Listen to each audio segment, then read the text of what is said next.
যদি আবার কাস্টিং করতে হয় সেখানে দেবের সেই ইনোসেন্সটাও নেই। আমি এটা কোনোদিনও বলিনি কেউ দুটো বাচ্চার জন্য ইনোসেন্স চলে গেছে, যেভাবে ভিকটিম কার্ড খেলা হচ্ছে বা কিছু হচ্ছে।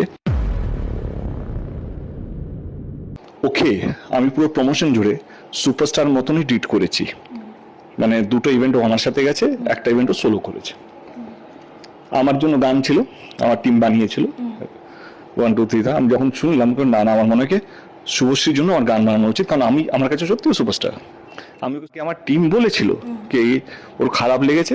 আমি পার্সোনালি যখন বম্বেতে শুট করছিলাম ফোন করেছিলাম, ওকে ফোন করে জিজ্ঞেস করলাম কি কিছু হয়েছে, তোমার কিছু মনে হয়েছে? কার যার জন্য করি চুরি সেই বলে চোর, ব্যাপারটা এই জায়গায় দাঁড়ালাম। মানে কষ্ট হয় বা কষ্ট হয় না দাদা, মানে যত বেশি ভালোবাসা তত বেশি অভিমান থাকে মানুষের। তো আমার মনে হচ্ছে এটা পুরোপুরি শুভশ্রী যে মন্তব্যটা করেছে পুরোপুরি ভালোবাসার থেকেই করেছে। না হলে 1 ঘন্টা ইন্টারভিউ শুধু আমাকে নিয়েই বলবে, সে 1 ঘন্টা নষ্ট করেছে আমাকে নিয়ে।